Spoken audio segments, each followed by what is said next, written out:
Hello viewers, welcome to our channel খাদ্যরসিক বাঙালি। আশা করি আপনারা সকলে খুব ভালো আছেন। আজ আপনাদের সাথে আমি শেয়ার করছি পেঁয়াজ রসুন ছাড়া সম্পূর্ণ নিরামিষ টমেটো সসের একটি রেসিপি। বাজারে তো অনেক নামি দামি কোম্পানির সস পাওয়াই যায়, কিন্তু সেগুলোতে পেঁয়াজ রসুন থাকায় আমরা কোনো নিরামিষ দিনে সেগুলি ব্যবহার করতে পারি না। তাই আজ আমি পেঁয়াজ রসুন ছাড়া কীভাবে টক ঝাল মিষ্টি টমেটো সস তৈরি করা যায় সেটাই আপনাদের সঙ্গে শেয়ার করব। এটি কিন্তু স্বাদে বা গন্ধে বাজারের কেনা সসের চাইতে কোনো অংশেই কম হবে না। চলুন দেখে নিই কীভাবে আমি সস তৈরি করছি। সস তৈরির জন্য আমি এখানে নিয়েছি 1 কেজি পাকা টমেটো। এরকম পাকা পাকা টমেটোই কিন্তু সস তৈরির জন্য নিতে হবে। আমি টমেটোগুলো খুব ভালো করে ধুয়ে নিয়েছি। এবার আমি টমেটো ছোট ছোট টুকরো করে কেটে নেব। আপনারা চাইলে টমেটো কাটার সময় বীজগুলো ফেলেও দিতে পারেন, কিন্তু আমি বীজ সমেতই টমেটো কেটে নিয়েছি। দেখুন, আমি সমস্ত টমেটো কেটে নিয়েছি। আর এই টমেটোগুলোতে যেহেতু টক ভাব কম, তাই আমি কিছুটা তেঁতুল ভিজিয়ে রাখলাম পাল্প তৈরি করার জন্য। এবারে আমি উনুনে কড়াই বসিয়ে টমেটোর টুকরোগুলো দিয়ে দিলাম, আর কিছুটা জল দিয়ে দিলাম টমেটোগুলো ভালোভাবে সেদ্ধ করে নেবার জন্য। এরপর এর মধ্যে দিয়ে দিলাম ছোট করে টুকরো করে কাটা আদা, দারুচিনি, এলাচ আর লবঙ্গ।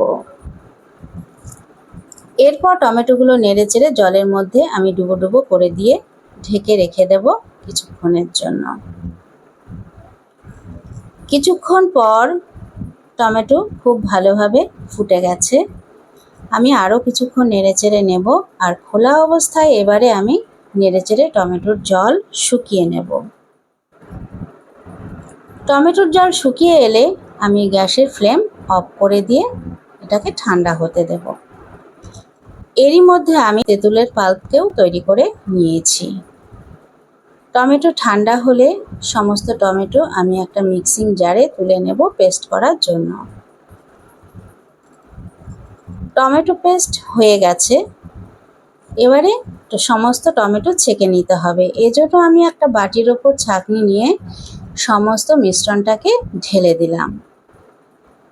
এবার একটা চামচের সাহায্যে নেড়ে নেড়ে আমি ওই মিশ্রণটাকে খুব ভালোভাবে ছেঁকে নেব।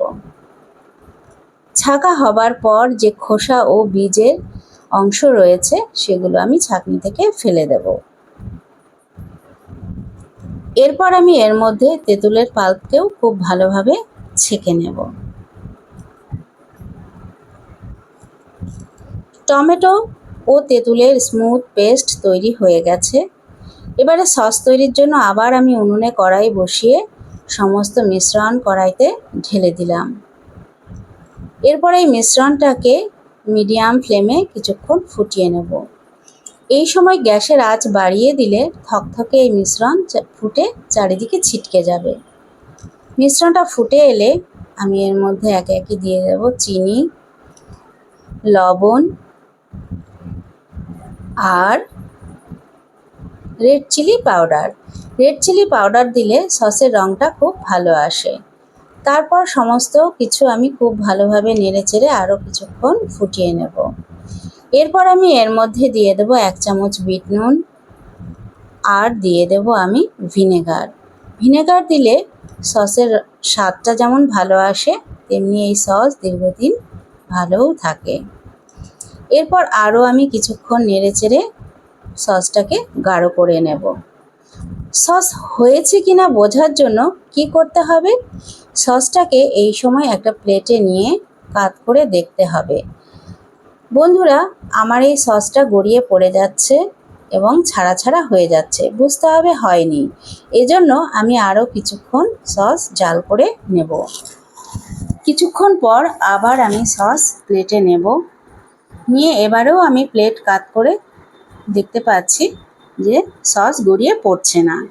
তাহলে তৈরি হয়ে গেছে আমার টক ঝাল মিষ্টি সস। আমি ঠান্ডা হলে সস বয়মে ঢেলে নিয়েছি। এভাবে এয়ারটাইট বয়মে ভরে ফ্রিজে রেখে আপনারা 2 থেকে 2.5 মাস পর্যন্ত নিশ্চিন্তে এই সস ব্যবহার করতে পারেন। সকালের জলখাবার বা বিকেলের স্ন্যাক্স যে কোনো সময় আপনারা এই সস ব্যবহার করতে পারবেন। আমার এই রেসিপি যদি ভালো লাগে লাইক, কমেন্ট, শেয়ার করবেন আর আমার এই চ্যানেলটিকে সাবস্ক্রাইব করতে যেন ভুলবেন না।